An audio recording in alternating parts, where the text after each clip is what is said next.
là ce matin. Non. Cet amour-là n'est pas biblique, premièrement.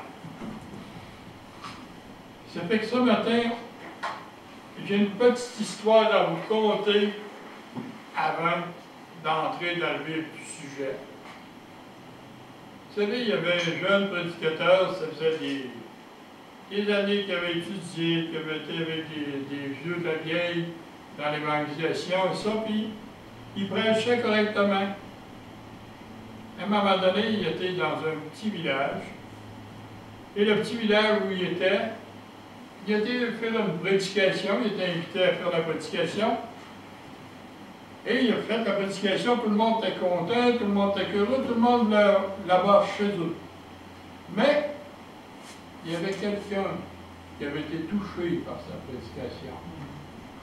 Une personne inconvertie avait été touchée par sa prédication, mais le jeune prédicateur ne s'occupait pas d'elle. Les années ont passé. Un petit peu plus tard, il revient dans le village, il va à l'hôpital, il rencontre la personne qui avait été touchée.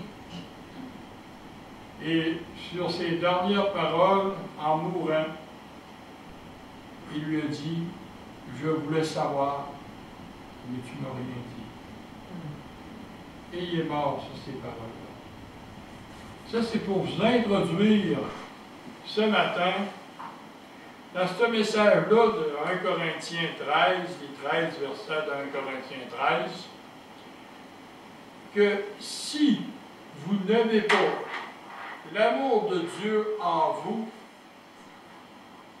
pour toutes circonstances, peu importe, puis si Dieu vous emmène une âme près de vous pour qu'il puisse, à travers vos paroles ou à travers votre message, toucher cette personne et qu'il vous utilise pour l'emmener à lui et que vous ne le faites pas, qu'est-ce qui arrive? Vous commettez un péché. C'est aussi simple que ça. C'est aussi simple que ça, vous commettez un péché. Fait que ce matin, tranquillement, on va rentrer dans 1 Corinthiens 13. Je ne cherche pas moyen au verset. Je vais m'organiser avec ça. Tout d'abord, qu'est-ce que ça représente, cette belle image-là? La vie par excellence dit par Paul dans 1 Corinthiens 13, la charité. Ce beau dessin-là, que représente-t-il vraiment? C'est les bras de Dieu qui sont tendus. Vous voyez la lumière du Seigneur qui est comme une croix.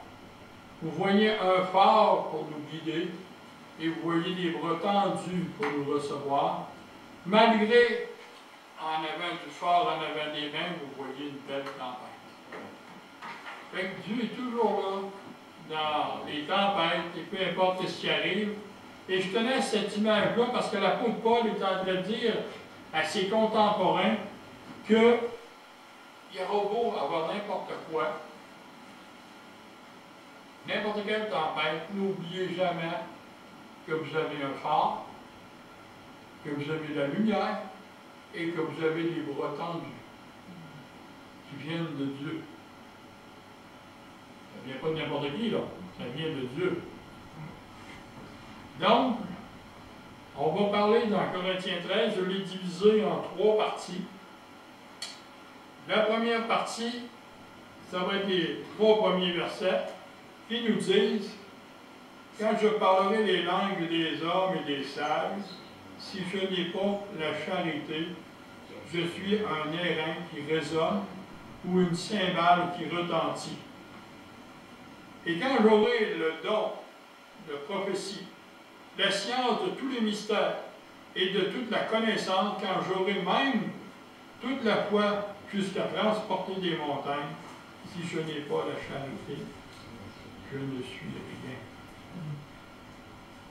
Et quand je distribuerai tous mes biens pour la nourriture des pauvres, quand je livrerai même mon corps pour être brûlé, si je n'ai pas la charité, cela ne me sert de rien. Avant d'aller plus loin et avant de rentrer dans le sujet, on va se courber, on va demander à notre grand Dieu de nous aider à développer ce qu'il voulait dire par l'apôtre Paul dans ces versets-là. Prions ensemble. Seigneur notre Dieu, devant toi, on est à cette église, dans ta présence. Seigneur, on veut être à ton école pour découvrir, Seigneur, parce que tu avais dit à ton apôtre et tu nous avais fait écrire ces textes, Seigneur, afin que nous découvrions que sans toi, sans ton amour, on n'est rien. Oui, Père, aide-nous à s'éduquer, aide-nous à comprendre et à réaliser dans nos vies les besoins qu'on a, les besoins spirituels épuisés, mais aide-nous, Seigneur, à comprendre tes textes, à les développer et à les saisir. Merci, Seigneur, au nom de Jésus. Amen. Comment est ça que l'apôtre Paul, il nous dit ça de même, là? Hein?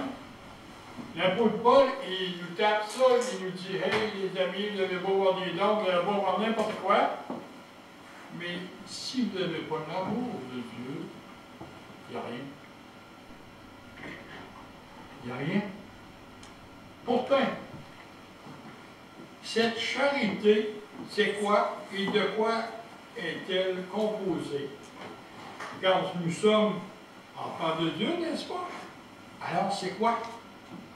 C'est quoi cette charité que l'apôtre Paul parle dans ces quelques versets-là? Pour bien comprendre ce qu'il est en train de nous dire, on va décrire qu'est-ce que la charité. On va trouver les textes, on va en parler, mais avant, une chose importante, avant de décrire ce que la charité est, ou elle n'est pas, on va découvrir dans quelques autres versets une loi importante. C'est la loi de Christ. La connaissez-vous, cette loi-là? Il faut la découvrir si on ne la connaît pas, mais je suis sûr que vous la connaissez, même vous entendez les versets que je vais vous lire. La loi nouvelle de Christ est celle de l'amour divin, communiqué par le Saint-Esprit à un cœur régénéré. Vous pouvez trouver ces versets-là dans Romains 5, 5 ou Hébreux 10, 16. Par la puissance de l'Esprit, cet amour divin est répandu librement et spontanément sur ceux qui en sont l'objet. Ceux que l'Esprit a choisis pour répandre les dons. Cette loi est donc la loi de la liberté. En opposition à celle de Moïse, la loi mosaïque exigeait l'amour. Tandis que la loi de Christ est l'amour. Une différence. Une, c'était conditionnel. Si tu n'aimais pas, ça ne marchera pas. Puis là, la loi de Christ, c'est l'amour même. Fait que si on a des dons, puis on n'a pas l'amour de Jésus en nous, ça ne fonctionne pas. C'est ce que l'apôtre Paul nous dit dans les 3 premiers versets. On continue. En remplaçant ainsi la loi que Christ a accomplie, la loi mosaïque, avec ses formes extérieures, nous, on a ce privilège-là de ne pas être, comment je pourrais dire ça clairement, on n'a pas à être obligé de faire des sacrifices d'animaux, comme la loi mosaïque était, ou toutes sortes d'œuvres ou de travail pour accomplir avec amour les choses que Dieu demandait. Nous, c'est Jésus-Christ qui l'a accompli. Nous, on n'a qu'à accepter l'œuvre de Jésus-Christ dans notre vie. Et à ce moment-là, l'amour de Dieu habite en nous. Donc, dans les mots grecs aussi et hébreux, agapéo décrit non seulement l'amour de Dieu pour le monde et pour ses enfants, mais aussi l'amour entre les non-croyants et l'amour malsain pour les choses du monde. Donc, quand vous voyez le mot agapéo, qui est à dire amour dans le sens de, c'est un amour passager. Tandis que si vous voyez le mot philéo, qui vient du grec et de l'hébreu, est aussi utilisé pour parler de l'amour de Dieu envers son Fils. C'est pas le même amour. Là. Jésus pour Lazare et des chrétiens pour Jésus. Si vous prenez agapéo, c'est un amour, on pourrait dire, normal. Tandis que philéo est un amour filial, un amour sincère qui vient du cœur, de l'âme, de la famille de Dieu. Tandis que l'autre, même les non-croyants peuvent avoir ce style d'amour-là. On continue. Le chemin excellent que l'on pouvait apercevoir dans la fin du chapitre précédent, c'est-à-dire du chapitre 12, n'est pas la charité sur le sens habituel du mot. Autrement dit, qu'est-ce qu'on vient de parler, ce n'était pas l'amour habituel. C'est-à-dire de donner une aumône, mais c'est l'amour au sens plus complet. Le véritable amour pour Dieu et l'homme, sans cet amour, les dons les plus glorieux ne nous sont d'aucun crédit. Et ils n'ont aucune estime aux yeux de Dieu. C'est sévère, là. Dieu n'estime pas quand on fait quelque chose, peu importe si c'est avec un don qu'on a ou les talents qu'on a, si on ne le fait pas avec l'amour de Dieu, c'est rien pour lui. Et ça ne nous aide pas non plus nous-mêmes. Donc, c'est quoi la charité? C'est quoi cet amour-là qu'on parle? Et ce qui n'est pas? L'ingrédient indispensable à tous les dons spirituels de 1 Corinthiens 13 qui parle, on peut comparer les 18 dons énumérés ci-dessus à des briques qu'on peut monter les unes sur les autres pour construire son saint temple terrestre. Dans cette analogie, l'amour, la charité, sert de ciment céleste pour maintenir les briques ensemble. Si on n'a pas ce ciment-là, cet amour-là qui vient de Dieu, qui vient cimenter nos relations les uns envers les autres et envers Dieu aussi. Et vous allez voir que quand vous avez cet amour-là qui vient de Dieu, le reste est facile. Parce qu'on se dit aussi, c'est Dieu qui va le faire pour nous. Donc, Paul avait terminé le chapitre précédent par ces mots. Aspirez aux dons les meilleurs. Et je vais encore vous montrer une voie par excellence. Remarquez que Dieu a utilisé Paul, le théologien émérite, pour écrire le poème sur l'amour le plus sublime de toute la littérature humaine. Je ne sais pas tromper l'apôtre Paul qui a écrit ça. C'est un des plus beaux textes des Écritures qui parlent de l'amour de Dieu et qui parlent de l'incapacité de l'humanité et de l'homme s'il n'y a pas l'amour de Dieu en lui. Donc, maintenant, elle contient quoi, cette charité-là? Ou cet amour-là, elle contient quoi? On a vu que c'est du ciment, ça aide à lier les briques ensemble. Mais ça contient quoi? De quoi qu'elle est faite? Et là, on va arriver dans des versets de 1 Corinthiens 13, à partir du verset 4. La charité est patiente. Elle est pleine de bonté. La charité n'est point envieuse. La charité ne se vante point. Elle ne s'enfle pas d'orgueil. C'est un bon départ, ça. Qu'est-ce qu'elle n'est pas? Si on veut savoir qu'est-ce que c'est, le ciment, il est là. Elle ne fait rien de malhonnête. Elle ne cherche point son intérêt. Elle ne s'irrite point. Elle ne soupçonne point le mal. Elle ne se réjouit point de l'injustice, mais elle se réjouit de la vérité. Elle excuse tout, elle croit tout, elle espère tout, elle supporte tout. La charité ne périra jamais. Les prophéties prendront fin, les langues cesseront, la connaissance disparaîtra.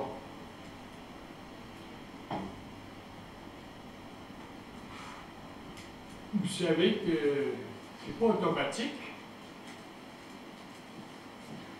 On va venir à bout dans nos cœurs, dans nos âmes, d'avoir ce ciment-là. Ce ciment-là pour les autres. Pas pour nous. C'est Dieu qui est amour pour nous. Si Dieu nous donne des dons, c'est pas que je sois capable de me péter les bretelles parce que j'ai des dons.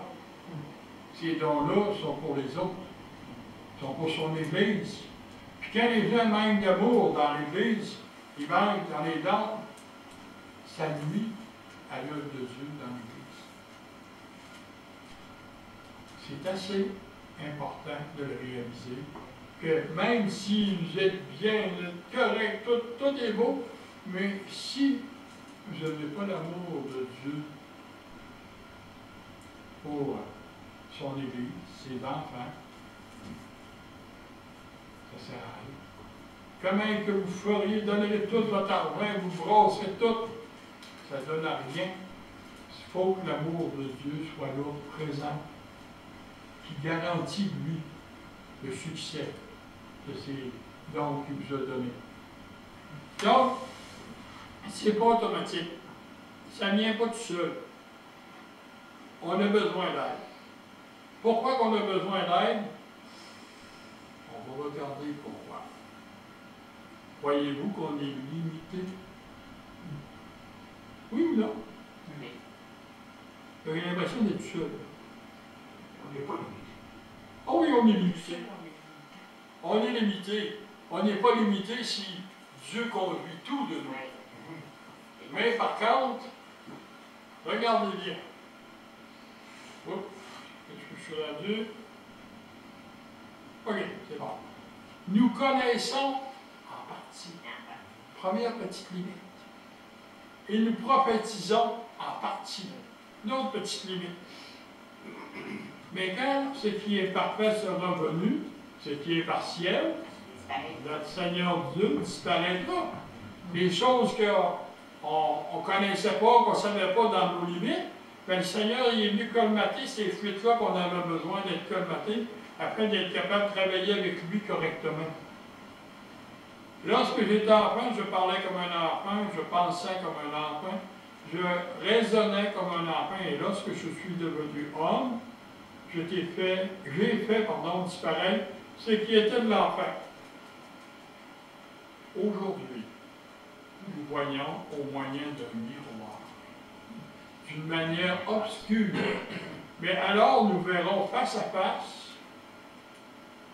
Aujourd'hui, je connais en partie, mais alors, très important, je connaîtrai comme j'ai été connu dans l'œuvre de Dieu. Qu'est-ce que tu as fait avec mon fils? Qu'est-ce que tu as fait avec les dons que je t'ai donnés? Qu'est-ce que tu as fait avec tout ce que je t'ai laissé?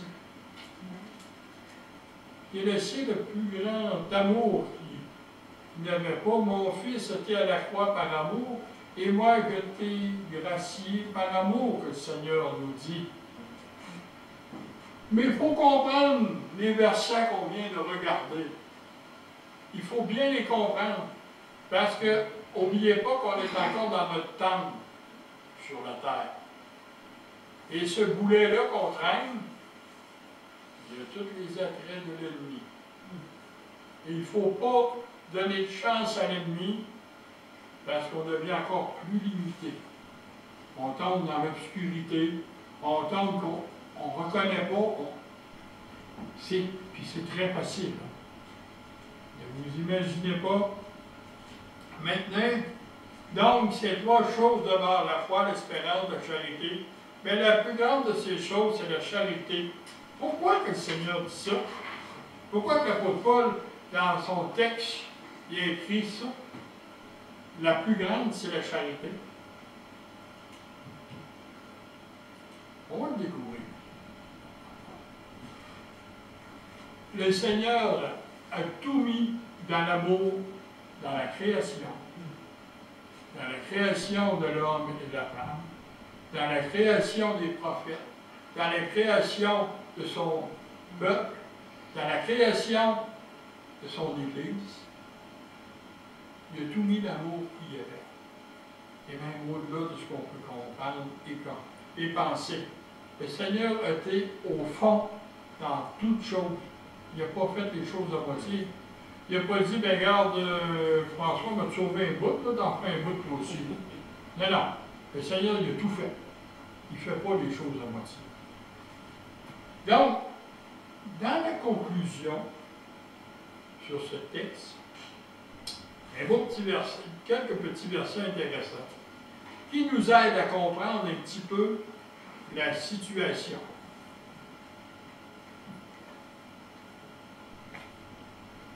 Bonjour. Bonjour. Approchez. Allez-vous pas. Merci. Merci.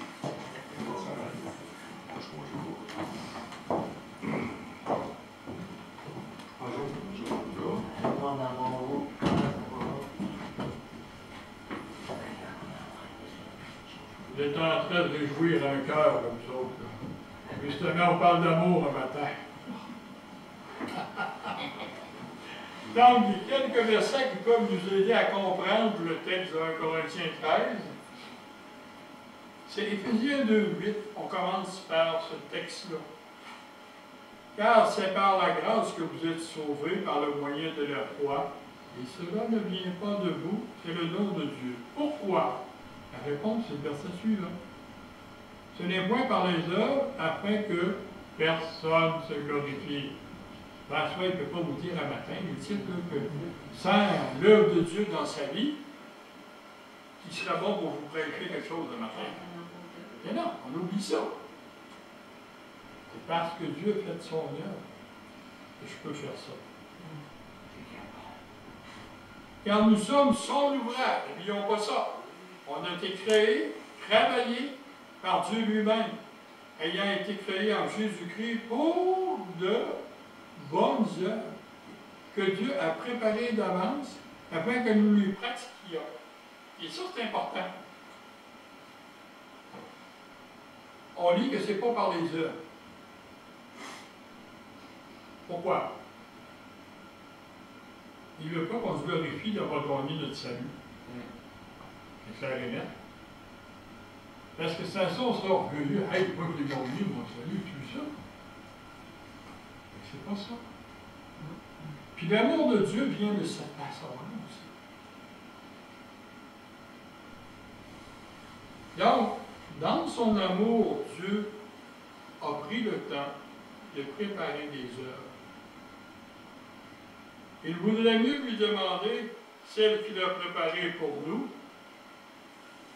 afin que nous pratiquions les bons. Est-ce que j'ai tous les dons? Non. Dans l'Église, c'est possible. Et dans une personne, non. Il peut y avoir quelques dons, mais pas tous. Et bien sûr,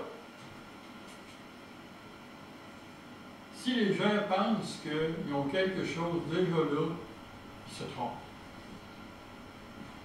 Ils se trompent parce que, à ce moment-là, ils ne cherchent pas ce que Dieu, l'amour de Dieu.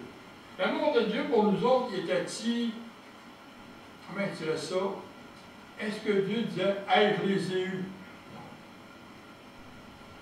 Il voulait qu'on soit avec lui, il voulait qu'on soit près de lui pour nous éduquer et nous montrer qu'est-ce qu'on a besoin. Donc, l'amour qu'on parle depuis tantôt dans 1 Corinthiens 13, contrairement aux langues, à la prophétie, à la connaissance, l'amour subsistera éternellement. Une chose qu'on peut se débarrasser ou qu'on peut mettre de côté, elle sera toujours là. C'est à nous de s'en accaparer et de la garder précieusement, cet amour. Il y a bien des places dans les Écritures que Dieu dit, vous avez oublié votre premier amour. Pourquoi on a oublié notre premier amour? Peut-être qu'on s'est laissé entraîner par les choses du monde. Peut-être qu'on s'est laissé entraîner par des convoitises qu'on avait dans notre cœur. Et on a oublié que Jésus-Christ était notre maître. On a oublié qu'il nous avait sauvés. On a oublié qu'il avait payé le prix à la croix. Et que c'était nous les bénéficiaires de cette grâce, de cette paix, de cette joie qu'il nous a donnée. Donc, comparé à la foi et l'espérance, l'amour est au-dessus de la foi et de l'espérance. Il est suprême. Paul ne dit pas que l'amour dure plus longtemps que la foi et l'espérance, mais simplement qu'il leur est supérieur. D'une certaine manière, qui sera divine, nous continuerons à exercer ces trois vertus dans le ciel. Et si vous n'en voulez pas, on n'a pas fini. L'amour est le plus grand parce que quoi? Pourquoi que l'amour est le plus grand? Donc la charité, vous avez mieux le mot, couvre tout. Oui, mais pourquoi il est supérieur à la foi et à l'espérance? C'est un bon sujet. Hein? Parce qu'il va rester. Soit le beau, on guérit. Oui, c'est une bonne raison. Parce que quand on va aller de l'autre côté, on n'aura plus besoin de la foi. On va avoir besoin d'amour. On n'aura plus besoin de la foi, donc la foi, la charité. L'espérance. On n'aura plus besoin de l'espérance, on va être devant. Oui, ça c'est une réponse. Mais regarde bien, parce que là on parle de Corinthiens 13. On ne parle pas qu'on est assis dans le ciel encore. On parle de l'amour. Non, c'est une très belle réponse que tu as donnée, Michel. C'est une bonne réponse. Mais présentement, je veux vous ramener et je veux vous garder les deux pieds sur terre. Avant qu'on parte en haut, mais que Dieu nous appelle à lui. Là, c'est une autre histoire. L'amour a toutes les qualités qu'on a besoin. Oui, ça aussi, c'est des belles choses comme ça. Moi, j'aime ça interactif. Hein? Il faut qu'elle soit inconditionnelle. Oui. Parce que l'amour de Dieu est inconditionnel. Il ne nous aime pas parce qu'on est beau, fin et aimable, là, au contraire. Il est venu nous chercher, on n'en voulait même pas. Puis on l'a reçu gratuitement. Absolument. C'est une grâce. Donc, voulez-vous que je vous donne ma réponse? OK. Ah oui. Hein? La voulez-vous? Oui. Oui. Alors, je fais les gars. Il est la racine de la foi et de l'espérance. Si vous n'avez pas l'amour de Dieu, venez me dire que vous avez de l'espérance. Venez me dire que vous avez de la foi.